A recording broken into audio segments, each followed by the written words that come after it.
Good morning. Good morning. Good morning to you, Lori. How are you? Good morning, Lauren. How are you doing on this bright, wonderful day? All right, I'm doing good. We're actually supposed to be getting some rain, I think, at the end of the week. So it's bright today, but we'll see what happens tomorrow. Well, I know, and I saw on a news report something about excessive snow in the San Bernardino Mountains, and pretty amazing weather. I know it Yeah. definitely is. But your time goes back on Sunday, I believe, as well. So I I think didn't you're right realize on that. that. I don't know. Maybe anybody in the audience can put in the chat if I'm wrong. I think this Sunday clocks go back, but if I'm wrong, you let me know. Don't everybody, do it because I said, and then I'm going to throw everybody off. I don't want to do that. Well, we got another great show today, Lauren. So I think our numbers are starting to come in. Why don't, oh, and Brian confirmed I'm correct. I'm correct on the clocks. Okay. I don't want to start out the show by already saying something that's not true. Okay. Okay, Lauren, I'm going to hand it over to you to kick us off. Okay, perfect. Let me go ahead and get this technology together. Lori, just let me know if you Yep, can see my I slides. can see your Perfect. screen. Okay, great. Let's get started. So, good morning again, everyone. My name is Lauren Simpson. I am with the SBDC, or the Small Business Development Center. We're a national program with over 1,000 locations across the country, and we offer no-cost services to local small businesses. Now, our services are at no cost to you because your tax dollars have already taken care of our fees. Why wouldn't you partake in something free? Or you've already paid for, I should say. For the Los Angeles network, which is the network we represent, we serve the Los Angeles, Santa Barbara, and Ventura counties. Now, if you look at your screen, the screen in front of you, you can see our center locations. And so those are physical locations that we have where you're able to go in and get some assistance. You'll see we're all the way out in Camarillo, as well as Santa Clarita, which I believe may have seen some snow recently, Pasadena over to Laverne, throughout Los Angeles, the South Bay, all the way down to Long Beach. Now, I mentioned those centers. I mentioned us as an SBDC. Here's what it is that we offer. We offer no-cost business advising, and so you're able to meet one-on-one via Zoom currently with one of our business experts. And so we have experts in various industries, all the way from construction to if you're looking to create a business plan, if you are looking to create get a market analysis done. Honestly, anything that you're looking for along your entrepreneurial journey, we have something for you. And let me mention this, you might even be lucky enough to sit with our guru of numbers, Miss Lori Williams. And you don't even have to pay for it. Why? Because our services are for free. We also offer virtual trainings, much like the training you have joined today. Virtual trainings are comprehensive workshops that help your business adapt and grow. They help you adapt and grow. They also help you to get started. So speaking of getting started, be sure to get in contact with us today. You can reach us at 866-588-7232 or online, smallbizla.org/new client. Now, if you've reached us outside of our service area, that means that you are outside of the Los Angeles, Santa Barbara, or Ventura counties. Please go to americassbdc.org/find your SBDC. With that, Lori, I'm going to stop my screen share. Quick housekeeping. Please, please, please be sure to put all questions into the Q&A.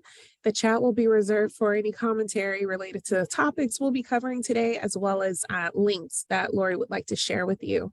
And with that, I hand it over to you, Lori. Good morning And again. Lauren, Annie's always got my back. She says that the clocks spring forward.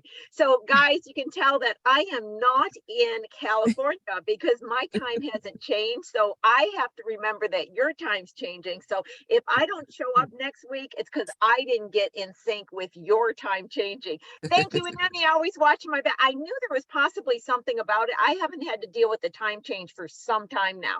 And I was going to say too, I have some exciting technology thing in my life, Lauren.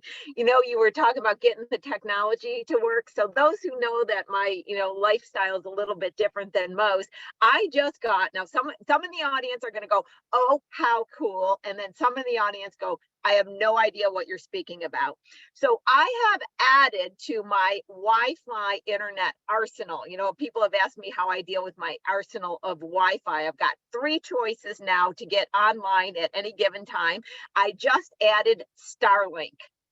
So I don't know how many people know what I'm talking about or not, but it's really cool watching my little disc rotate and find the satellites in the sky. It's pretty neat. But anyway, I had to tell you and share that my new technology, I'm not using it right now. I haven't tested it. I'm on my other method, but someday I may test my Starlink and see how it works.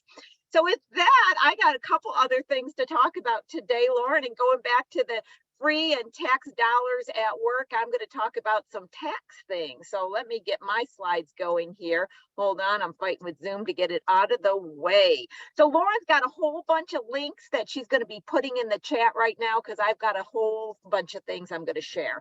So I'm going to start out with some tax tips, guys. This I also spoke about last week, but I'm including it because I'm getting more questions. What this is, these are the links directly to the IRS website, which I really say that if you're getting any kind of information, government information, tax information, regulation information, please go to the government websites to get it. I call it straight from the horse's mouth. You don't want to pick it up on somebody's blog or Google it. There's a lot of information that's not correct, or it's partially correct, but maybe it doesn't apply to your circumstances. So these are the actual links to the IRS website on some very popular subjects that people have been asking me a lot about. The one is the business deduction of the home office, which, guys, it's a calculation that tax preparers do on behalf of clients. So what the best method is to have your tax preparer help you with this, but at least have a background of how it's calculated. And business use of car as well. I hear people say, well, if I put it through the business, or if I pay for it through a check or a credit card through the business, does that make it a business deduction? That's not what makes something a deduction, not just the act of paying it through the business. It has a rule, of course, that it has to follow. So this is the rules on the deduction for the home and the car. And then this is another announcement that the IRS just put out about gig economy. So this is any income that you make on the side. It's just reminding you that that also has to be reported. And then I also included business travel deduction. I had a question about that last week, so I wanted to include the link about how business travel is calculated. And then I wanted just a quick reminder, a lot of people are considering filing an extension to put off filing their tax returns. Their data is not ready. Their tax preparer is not ready. Although that does allow you to have an extension in filing, it's not an extension for payment. IRS just sent out a nice little notice to everybody saying, hey, don't forget that you still are required to pay by the deadline. Okay, quick note on upcoming classes. My financial literacy sessions are still a real big hit. I got session 2 and session 3 coming up. Those 2 sessions focus on managerial accounting, which teaches you financial calculations that you can do to internally monitor profitability and make all those decisions within your company, such as, should I hire people? Am I getting a return on my marketing? What I'm doing during those 2 sessions is giving you tools on how to answer those questions financially. So you're not just taking a chance or using your gut. I always say gut's good. I mean, I'm not against using your gut, but I always say gut's better if you've got some data to insert into the brain. Okay, the gut gets smarter. Then my legal structure webinar, which is sponsored through Pasadena. Shout out to Annie again, the Pasadena SBDC. What are the tax advantages based on different legal structures? This is kind of a broad overview. Once again, I'm doing this webinar because I hear so many people have confusion. I was told so many times by people, I went from a sole prop to an LLC to get a tax break. This is not true, okay? So if you're confused about legal structures and taxes, this would be a great webinar for you to take. Upcoming sessions on Small Biz Talk. Next week, I've got Clarissa Wilson. She's the owner of Nerdy Number Lovers, LLC. First of all, Lauren, don't you just love the name of her company? Nerdy Number Lovers. I love that. But Clarissa does QuickBooks bookkeeping for clients. And I've asked her to come on specifically because when I looked at the financials from one of her clients, right, I was amazed because often when I look at QuickBooks Online, I can tell they're not done correctly. So I was very curious. I was like, Clarissa, these are done correctly. Why? Because I never see them correctly done, like I mentioned. She goes, oh, I turn off that. I make sure I monitor everything. I check the transactions. I was like, Clarissa, you got to come on and talk about this with people who are doing their own bookkeeping so they know. So I am not even sure where the conversation is going to go because I don't know what things she turns on and turns off, but I know she's getting it right. And I want her to share that information. The week after, Jeff Cunningham is the owner of Medical Asset Management. This has been a private client of mine for decades, just upon decades. And they have so much experience that Jeff can share, from hiring to the ways that he stayed in business for so long and restructuring and the ebbs and flows of the company through the recessions and different things he went through. So it really is someone that's been there and can come back and share valuable information, which is the same with March 29th. We got Rob Dorff, who just joined the advisory team, but he was the past owner of his company, PureFit, went through so many iterations and so much experience. So my next couple shows are really going to get into, I've been down the road, just like today, I've been down the road. What have I learned? It's that if you can tell people what you know now who are back then, so they can have more success. That's kind of my focus for the next upcoming shows.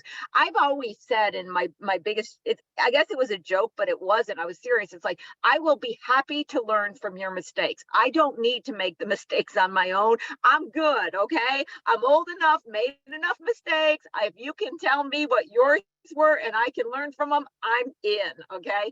And a last note about the show, I've been putting this out there. If you or somebody you know would like to be a guest on the show, please send Lauren an email. I have this big bodacious goal. I want to book the entire year. I want to have every single space filled, so I've got the show lined up. So if you can help me to work on that goal, that would be awesome. Okay, now about today's show. So first of all, I'm going to give you a little preview. This is one of our first guest we had early on, and Lauren's going to find the link from that very first show and put it in. And I'm going to also say that this has been stated to me on several occasions that this show that we did in the past with the same guest is one of the favorites. Okay, so let's talk about College Zoom. College Zoom is a leading college admissions consulting service.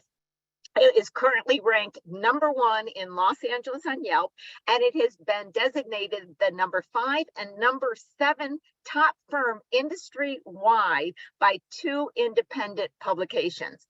Now, what's interesting is the idea for College Zoom was developed during an entrepreneurial class at USC. Now, since its conception until now, the company has changed and evolved. So I would like to welcome David Reynaldo, the founder, to the show as he shares his lesson learned during his very exciting entrepreneur journey. David, welcome. Hi, Lori. Thank you so much for having me on again. Oh my God. Okay, so full disclosure, guys, David is another one of my favorites. I know I say it all the time, but David's one of my favorites. David, how many years do we go back now? Age me right now. I know you're gonna like 3 years, right, David? How many years is it really? I want to say 14 or 15 years. Oh my God. I didn't think it was that many. Okay, because I knew you before the marriage, the kids, the company, the house, the beautiful house he's now sitting in, all this. And what's interesting is, and I'm going to start it off, David, okay? So when I was a professor at USC, David was a student in the class, and I had to have office hours, right? David was knocking on my door every week with this silly little college Zoom idea, right? I only say it that way, but we sat down every single week. So I feel like I kind of gave birth to the company with you, David. And we have then stayed in touch. David became a client at the Pasadena SBDC, was very involved, and we stayed in touch throughout until, David, you're kind of a standalone man. You don't even call me anymore. You don't need me. You're all on your own. I remembered him when he was just a little baby, and now he's flown from the nest and says, Lori who? No, you still keep in touch with me. So David, walk us back to those beginning days. Awesome. Thank you, Lori. Well, I call you for tax help. I'm like waiting. I know he is. He keeps saying to me, "Are you doing tax returns yet?" And David, in fact, it's funny you say it because I was thinking about it. David said he's going to be my very first tax return client when I start doing tax returns, and I'm sticking to that, David. I am going to let you know before anybody, and you are going to be my first tax return client. And my wife always reminds me too, like, is Lori doing it yet? I'm like, I'll ask again. In any case, though. Yeah, it started at USC in 2009. Was when the business got founded by. I knew Lori as soon as I think 2008 from a class.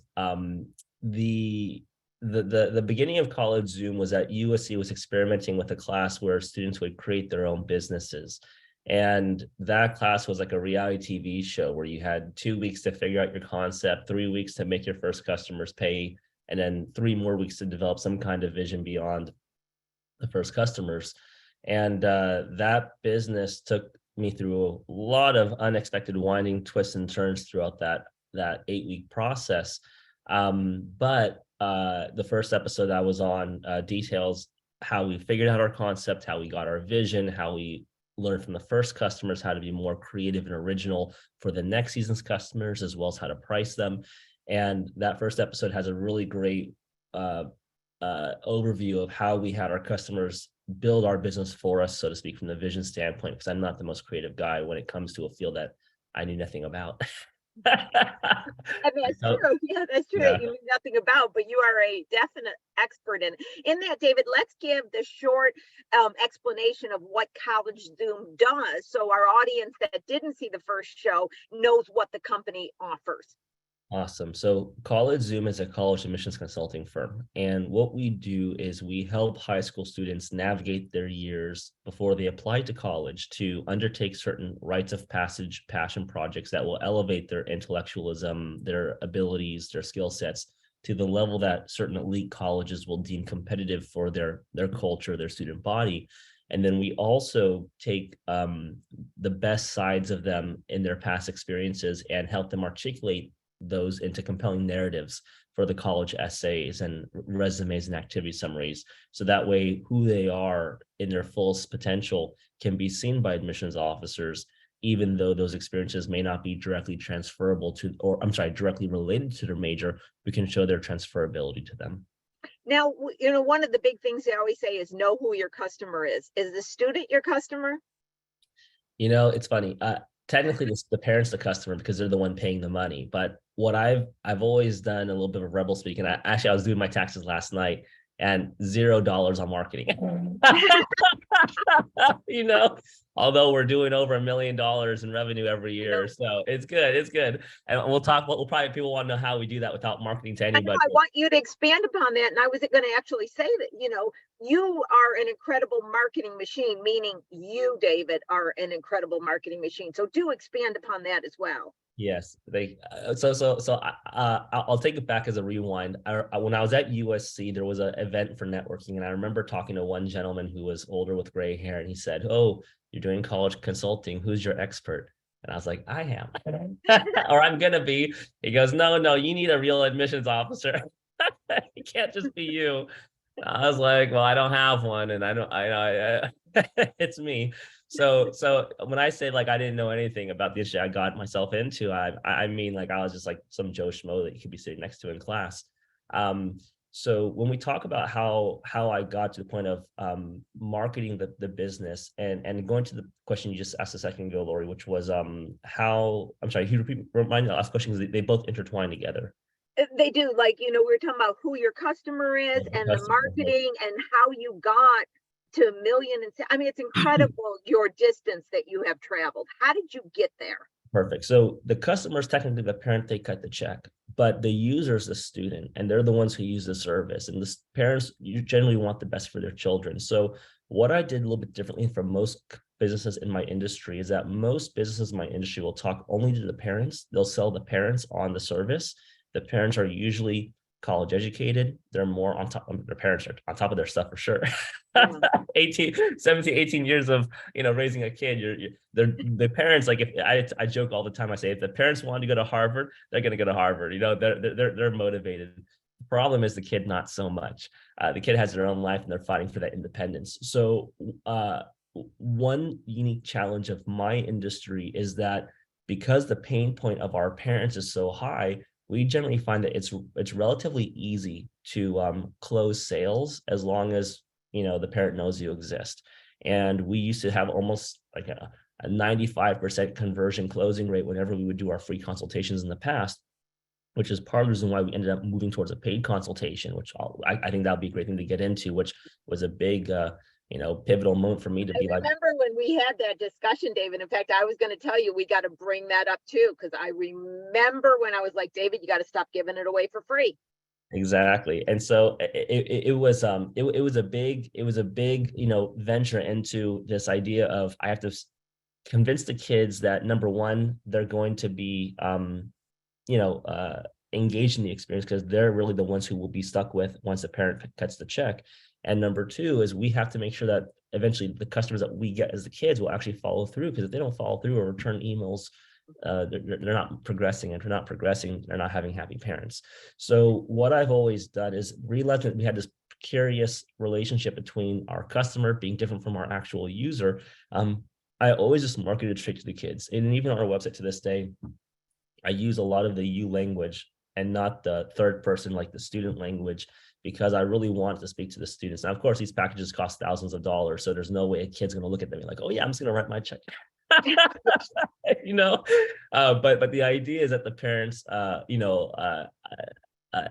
think that they understand that they want something for their child that we can deliver. And then from that standpoint, even when we do the initial consults now, the parent and the kid have to be on together. We don't even talk to the parent alone. So I think one thing that I should bring up is that a lot of parents, it's funny because there's a low-hanging fruit where the faster sale is to just talk to the parent, tell them we're successful, like number one in our industry, blah, blah, blah, and then get their money and then get the kid up. And unfortunately, I know some service providers will do that and then not even care if the kid follows through. They'll just take the money, they'll provide the service. If the kid doesn't follow through, well, it's the kid's fault, not us. And then, see, we have a contract we made you sign where we're not liable, gone, right? But I think one thing that people like about College Zoom is that we're very meticulous. We're very careful with where we commit ourselves. And I always tell the customers that I'd rather turn away business every year, which we did last year. And I'll get into that when we talk about like the paid consult model and how that affected our revenue. And I'd rather turn away the business than take on customers that we really can't devote our full attention to. So what I've noticed is that taking that kind of standpoint and having people see that responsibility in us has actually attracted a lot of families that are the right kinds of families for our service. And we, at one point last year, were offering like a wait list of like 40 people. And that was 2 years ago. 2 years ago, it was 40 people in the height of the busy season. And I literally could not tell people no. And some people got to the point where they were willing to shell out thousands of dollars on a service sight unseen, just saying, look, if you're not even free to give me a consultation, but we need help on the essays right now, I'm just going to go ahead and pay for it. Just send me the stuff and just get me, a counselor whenever you guys have time. We had kids meeting at 7 o'clock in the morning before school. We had kids, it was almost like we were being invaded. We were being invaded by people just throwing money at us. And we're like, oh God, how do we? And it sounds like an amazing problem to have. But when you're a relatively small team and you're trying to operate for service quality, it actually becomes quite distressing when a certain amount of your day is going towards trying to keep people, away, who are flooding your inbox and taking away time, and not because if they feel neglected, that's not what we want to, put out there in the universe. But we had to find a happy medium, and that's where you get to that classic economics challenge of the price affecting the supply and demand. So when I talk about the paid consult model, the paid consult model grew out of this problem we had where we're like, we have too many people coming in. We have to find a way to put some speed brakes on the volume because it's stressful. And I mean, it was really stressful and it wasn't sustainable. And so I have to say that part of the credit of College Zoom that allowed me to get to this point where people would be able to pay for the service almost like sight unseen and part with that large amount of money was the branding that I had carefully put into it, which Laura, you helped me with big time from the very beginning. Our first talks were the branding and how to communicate to the customers, because what we do from an expert's perspective is so intricate. And to a customer's perspective, they're just like, oh, you do counseling? Okay, take the money and help my kid. But the problem is if you allow the customer to buy as quickly as they want to buy, you're not controlling their perspective, you're not controlling their expectations, and therefore you're just delaying what's a potential like nuclear disaster with a crazy parent. You're just kicking it down the road when they're paying this money. Some parents we've had expect that, like the Rick Singer fiasco on Netflix, where they pay us money, we get the kid in, ethics aside, no matter no matter the methodology. And those are parents we want to get the hell away from as much as possible. Yeah. And so, you have to be very careful about what kind of customers you bring on when your services is intimately intertwined with them in a journey that lasts for over a year sometimes, as we are. So when we talk about this journey and the kids' futures being at stake, I put a lot of effort into the website and into the branding. And when I talk about what that means, I'll give a juxtaposition because when I was involved in USC, I was a part of a business fraternity that had maybe 80 years of history, and people would take photos, and we had all this amazing content that we'd be able to put on our website for like the brotherhood, community service, professionalism. And I was webmaster of that fraternity at the same time that I was trying to build my first presence for College Zoom. And I remember kind of lamenting how if I only had 80 years of experience with College Zoom, well, it would be so easy because I'm just overwhelmed with content with the fraternity. It's just people naturally want it. They're trying to, pledge this fraternity. Long story short, I was able to get College Zoom to the point where the fraternity was like the top USC Marshall organization. People knew about it. They wanted to jump into it. They were like, making great sacrifices to be in the fraternity. And there was a tipping point in your business that you really do have to document. You really do have to get your customer success stories, and you have to find a way to make that compelling, in a succinct amount of space on a web page, because eventually I haven't updated the website's success stories maybe in like 6-7 years. But eventually you'll get enough of a repertoire of experiences that your customers will see like, wow, these guys have a certain amount of success that's repeatable, that's sustainable. And once that success and dependency becomes a part of your brand, and you can have some photos and images and things that kind of create a multi-sensory experience, I've noticed that I think that's been a really big part of people believing that we're real, because given that we operate completely online now, I don't want to go in the office anymore. So after COVID, I was like, all virtual. I'm not going in any place. No, not me. And so, it's a sense of like, how do you even pay someone all this money when you've never even, seen them, right? The brand is going to take a huge amount of that responsibility for being able to justify a price point and a level of expectation that then at that point you now have to start to control the expectation, because you don't want it to become, oh, College Zoom could just make miracles happen. Because when we get a kid with like a 3.4 GPA into like UCLA, the marketing makes it look amazing, right? But if you go into the nitty-gritty details, the kid had really bad grades in the first 2 years of high school. They had amazing grades that were at UCLA standards in the second 2 years. And you have to create like an extenuating circumstance statement to explain what exactly happened and justify, the circumstances that the admissions officers can extenuate the first 2 years of performance. It's delicate stuff like that you really can't get to that much detail into marketing on the surface website.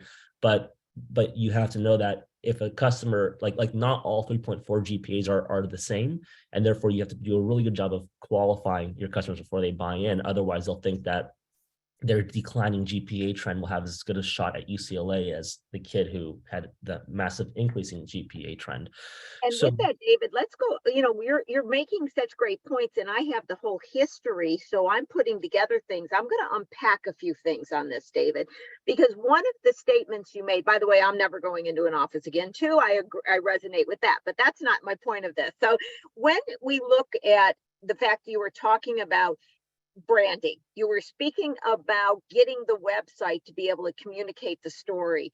What I want to make sure we mention, David, is the amount of time, effort, and brainstorming thought that went into the exact words on the website specifically. And I remember this really well. For some reason, there's these integral moments in our time of together where I remember certain conversations more than others.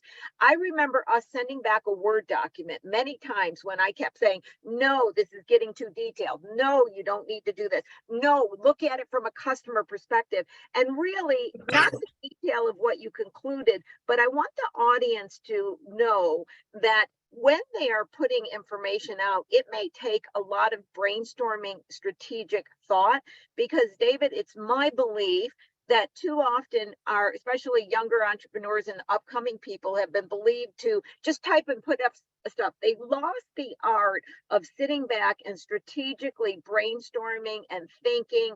And it's almost like a push-pull fight you have to do internally. It doesn't feel good because you're focusing and you're making your mind focus. I mean, I do that all the time when I'm trying to figure something out. I'm like, I just want to go for a walk because my brain hurts right now. So I'm wanting to put out to the audience that to get it right, sometimes you got to spend a lot of time churning mentally and looking at it from all perspectives. That's my statement of what you did. You want to add any on that, David?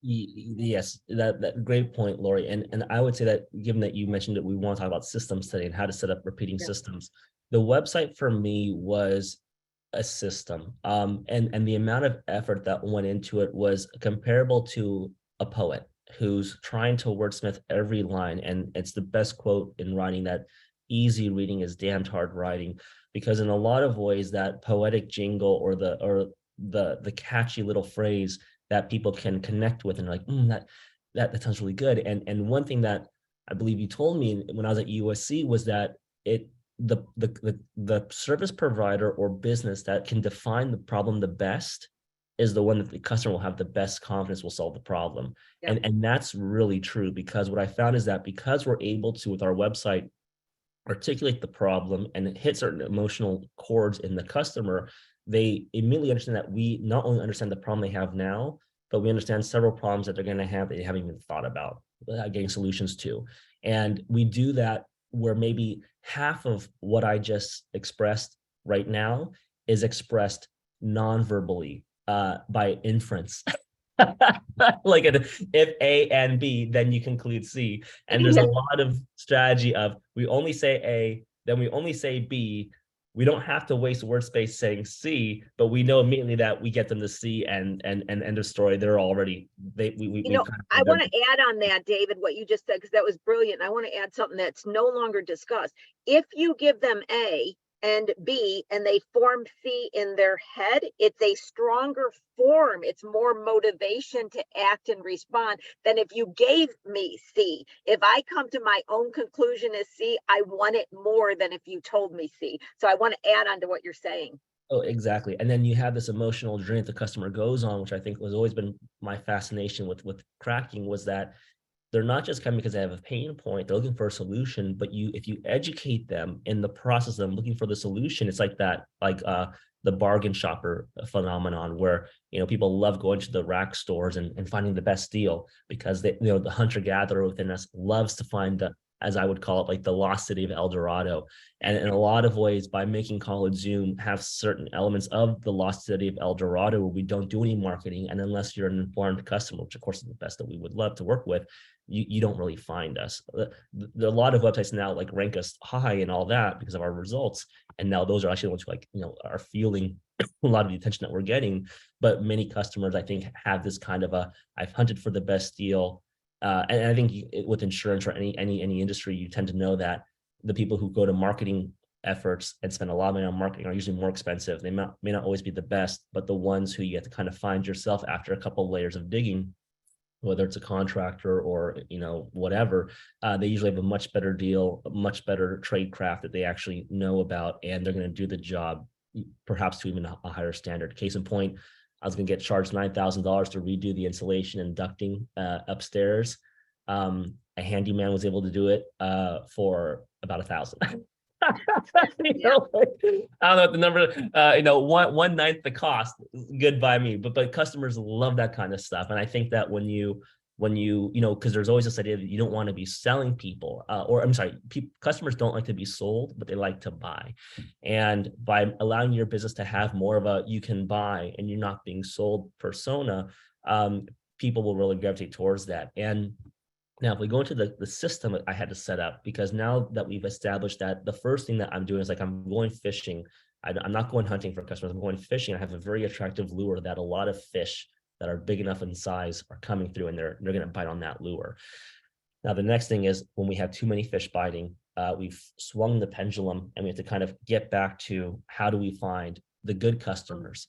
So let's talk about the paid consult model that happened about November, I think, of 2020 or 2021 November is when we implemented in the thick of the busy season. So it was unsustainable. People were coming in. Again, it sounds like a dream problem to have, but it was quite distressing. And I was watching a lot of YouTube videos about people who were like dentists or lawyers or like architectural consultants who had gone to a paid model. And a lot of them had said, look, you'll do a paid model. You'll be freaking out at first, thinking who's going to pay if they haven't even seen me or whatever. But I was like, well, people are doing that. So I feel more confident now. I'm not so freaked out, but I was still thinking like, a lot of customers are off, or a lot of other competitors are offering free consultations for only 15, 20 minutes. My talks with Lori back then as now was that, well, I'm spending an hour with people qualifying them because I want to work with a certain kind of customer who's not going to give me gray hairs, so I spend that extra time to figure out I get the right people. And I was toying with this idea of the paid consult model, but I was still skittish about, well, I don't want our revenue to drop too much because I got full-time employees. We do want to control who we work with, but at the same time, we have certain like overhead. And of course, in my mind, my thoughts like we're going to a paid consult model and we're going to drop like 70% in revenue.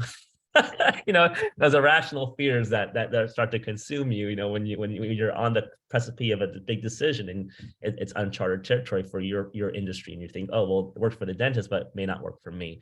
Well, what happened was we had a family where, again, the mother was super gung-ho, type A, the son was super passive, barely, participating in the meeting.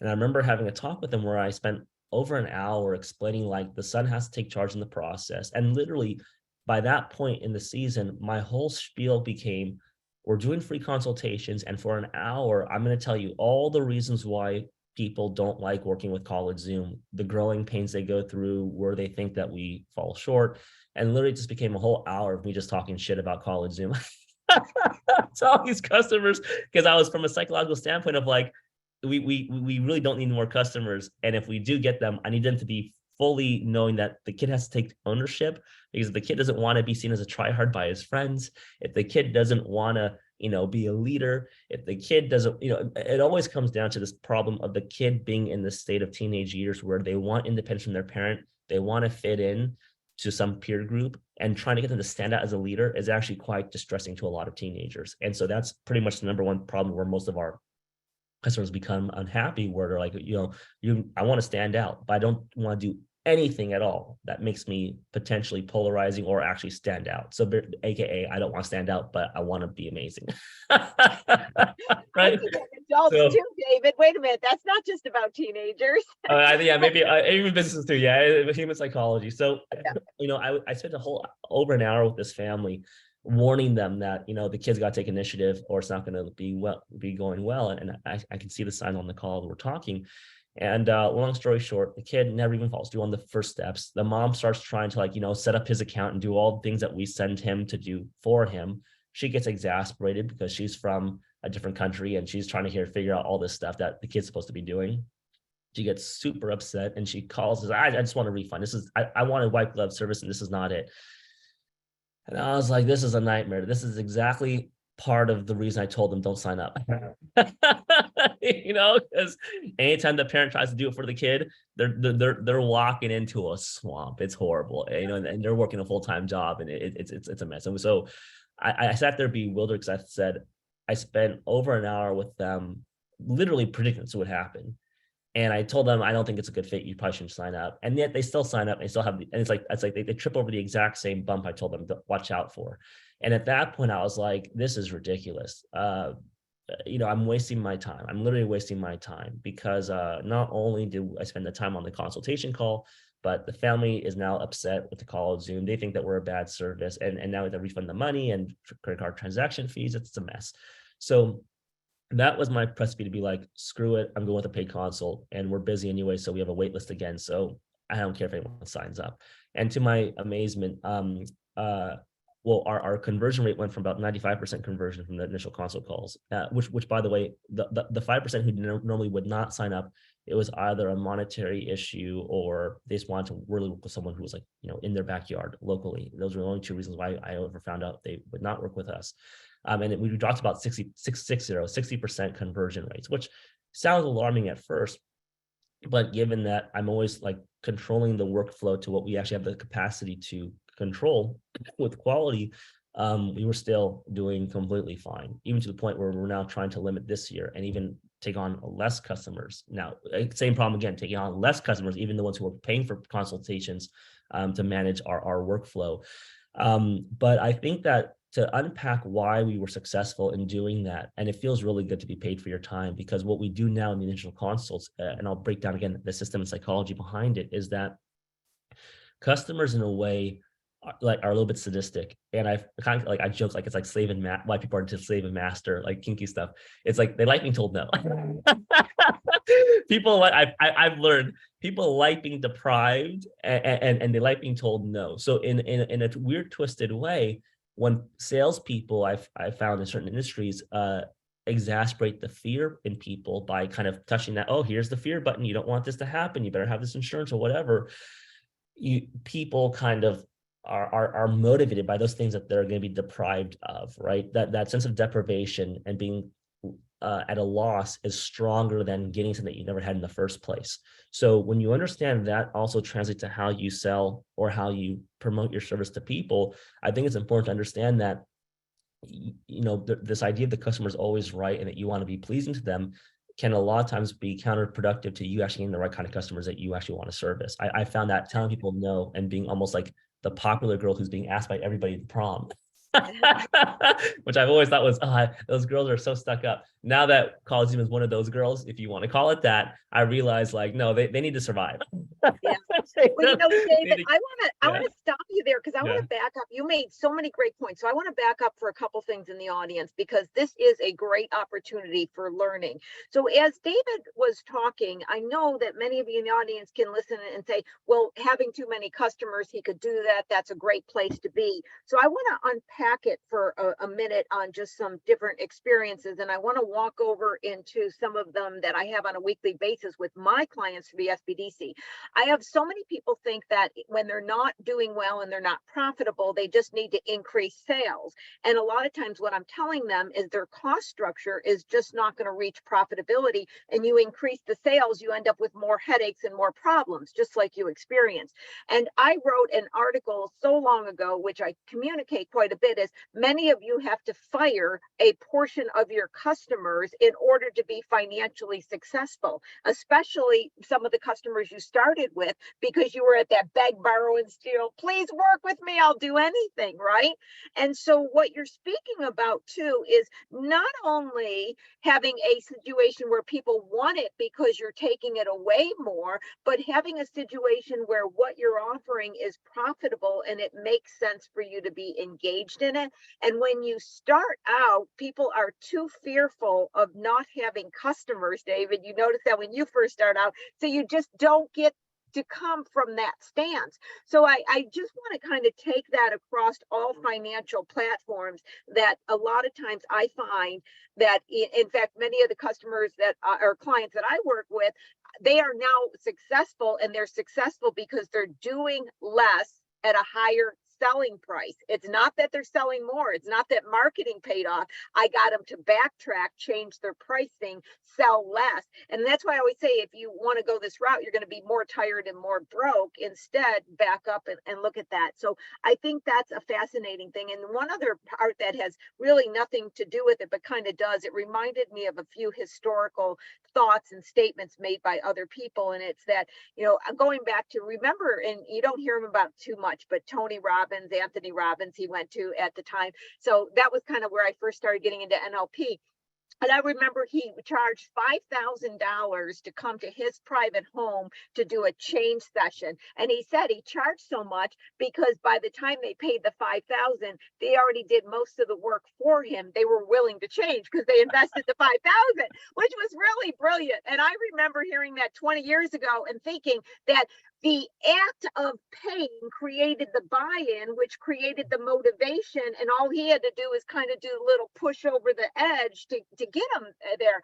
And so I think that when we believe in our service and ourselves and support our financial model and realize what the financial model needs to be and communicate that effective to the marketplace, we get the proper results. And so I just really wanted to make sure our audience knows that some of the decisions you made when you didn't have a waiting list. You made when it was a struggle. So they don't go down the road of thinking, oh, he's made it now, so that's an easy thing to do. You didn't back then. And also, David, to pick up kind of when you started realizing that even though you're a service, processes and structures was so important, because you have processes and structures in place, and you have for everything. As you are able to say, we got 60% conversion, we got this. So that was a little added input, not to take you off the road, but I wanted to make sure we really focused on those points because they're so important. Great. And I'll talk about how like the tip of the iceberg is the initial consult, but how we even got to that point was a much bigger commitment to systemization and processes behind the scenes. So to give a little bit of insight of how I operate College Zoom, I like to analogize College Zoom to being like a research lab where we are researchers and we're practitioners. And it began with the quest for the perfect essay, where I realized, people like to say, when I was getting into the industry, they'd be like, oh, there's no perfect essay, just be you, be passionate. A lot of the advice is still quite ubiquitous in the space today. But what I realized early back then, which was the first kind of systematization I got into, was, well, that may be true if it were creative writing where you have no word limit. But when you have a 500 word limit essay or a 650 word limit essay, you have a finite border within which you have to operate, and there's only so many possibilities of how you can tell a story within that short of space that will be fully compelling. So I started doing a bunch of lateral thinking, pulling in things from, for example, like TV shows and movies. They have a certain episode or movie runtime. How do they tell a full developed character arc within that space? And the exact same kind of dramatic structure that works in Hollywood works perfectly well in a hero's journey in a college essay to show what the kid's redeeming most amazing qualities are. So College Zoom literally began with a lot of experimentation in the college essay, the college application, figuring out literally how to get to the point where we can funnel the kid into an understanding of, here are my life experiences, here's my story, here's my narrative arc, here's how I write paragraph by paragraph, here's how I write almost every sentence. And we literally got to the point where people are like amazed that we can literally walk them through a process that, like, you come in with not knowing anything and you get this most amazing story as if you spent like 250 plus hours on it in like a fraction of the time, because we know exactly where we're going. And we made these tutorials that we still sell today. That's a whole nother discussion, because the tutorials that we made were basically in their original concept trying to democratize access to private counseling like we are for public school counselors and public school students. And we were basically able to replicate our one-on-one counseling process in a different form of a tutorial that, even though there wasn't a live person there, it would have all the decision-making models, almost like an old video game where, it's like that 2D one where you have like the different like promptings, and it operated completely differently. But the kind of way that you focus the customer on only a couple options, they make a decision and it impacts the rest of the game, is what we were able to create. And that was I'd say maybe 3 to 4 years of really crafting until we got it perfect. And we're still updating it even to this day. But being able to get that almost like a laser guided bomb surgical precision on how to guide a customer through our process that people believe is the most, artisan aspect of it, when for us, we realize that brainstorming and outlining is actually quite systematic. And so is even the editing, because even editing, you think, oh, it's about my prose, and it is. But when you have to basically condense to 500 words, it's more about compound sentences that become sophisticated as they become more compounded than is you becoming a poet, that just kind of pulls some flowery language and, spruces it up. So this whole thing was, we would sit at a table and we would make curriculum, and then we would run it live on calls with kids in the early years, where we would be administering the curriculum of this eventual tutorial in person in the essay meeting. And then we would have our script and we would read it and they would answer. And then we would go to the next part. And it literally got to a point where we would be walking the kids through how to write these very personal essays. And on the backside, we were just reading a script. Literally, we were just reading a script and then like talking on mute. And then the kid answers, read the script again. And that they went saw behind the scenes. It looked so bad. It would look so bad from a customer perspective. Like, what the hell are you guys doing back there? But from a systematic perspective, that was how we tested to make sure that the curriculum was so damn good that it was good. And we ended up doing pilot programs at several high schools and got results that were incredible. They matched our one-on-one service results.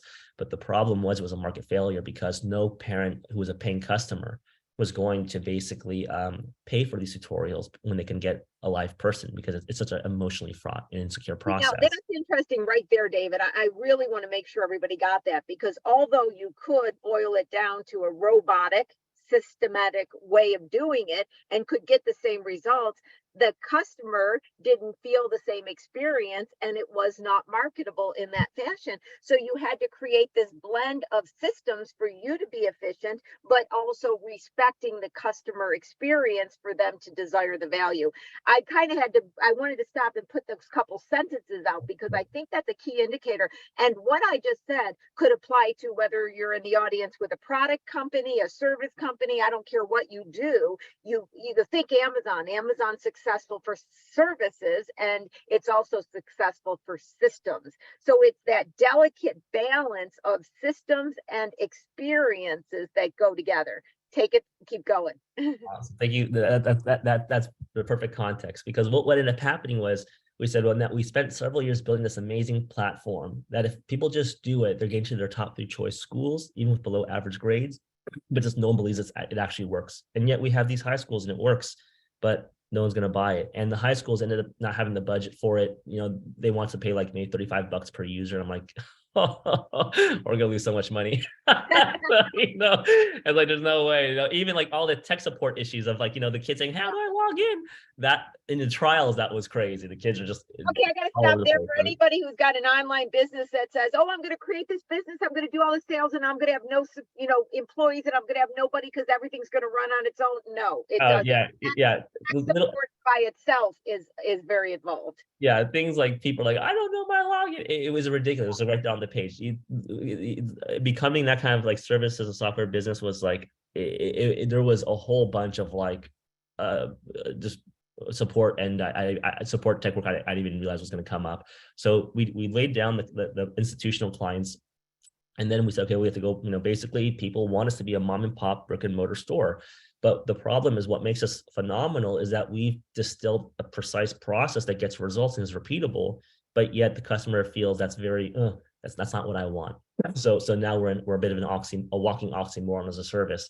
So what we ended up doing was, and this is how I tested it. Again, we always take it in a lab. So in the initial consults, part of the reason why they would go so long in the initial days was that the minute I would talk about these tutorials the kids are going to use with our service, the customers would just be like, oh, like you just said the forbidden word, like, and they have all these questions about what are these tutorials? How do they work? And then we would get them to come back and use us when they would realize that we're really good. But it would, if you want to add on an extra like 50 minutes to an otherwise, it could have been like a short conversation, mention the word tutorial. That's how you're gonna shoot yourself in the foot, right? But we don't want to do a bait and switch. But what we realized was we would say, we have, again, it's the poetry and the branding. We're going to not call them tutorials anymore. They'll just become homework assignments for brainstorming, outlining, and editing. Okay, people can understand that. And we're not really going to talk about the tutorials. Or to sell a package, they're gonna do the stuff. And once they pay, like Tony Robbins, once they pay and commit to it, they'll commit to doing the homework. And once they do the homework, all the kids in the pilot programs did, they love the tutorials. Like, this is not like the tutorial that I expected. This is unlike anything I've ever seen before. And then they think it's phenomenal. The parents think it's phenomenal. But again, they have to literally get themselves to open it up and to realize this is not what I was anticipating. So finding customer expectations is such a big part of the battle. And I realized in that moment, a big part of winning the battle is don't even disturb the sleeping tiger, because then you're into a whole thing that you don't want to deal with. So we basically just hid the tutorials in plain sight, calling them homework assignments. Even today, you won't even see the word tutorial in our service package.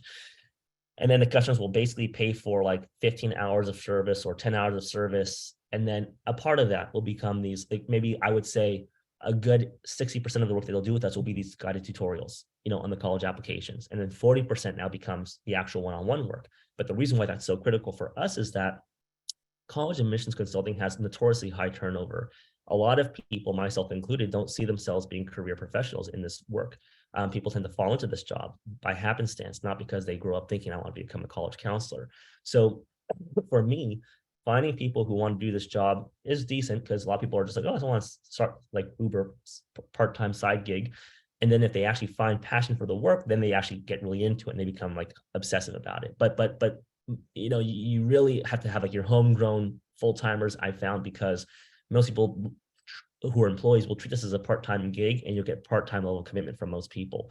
So I had to face that reality. I said, well, I'm not going to find a lot of employees who are as passionate as I am, because even I wasn't like thinking I was going to be that serious about in the first year or two of college Zoom myself. I thought it's a class project. I'm like, well, now I'm 13 years later. Oh, here I still am. I love this thing. So what I realized was that the tutorials were so critical. I wasn't going to let those go, because not only were they getting the actual results, but they would allow us to be able to have a quicker process of training people who were part-time to become experts in a smaller portion of a much larger process. Man, we are running out of time, David. I wish we could keep going because we could talk forever. But what I love about it, and I want to come back and make sure this is a takeaway point. I talk about this all the time. I don't care if you're an employee of one and it's just you. Make sure you have processes, because as you said, when you started to expand and bring people on, you could get consistency. So with that, we are coming near the end. I mean, it's just another, I know it's just, and by the way, David has just got over a cold, so I made him talk for a whole hour. Thank you for coming on.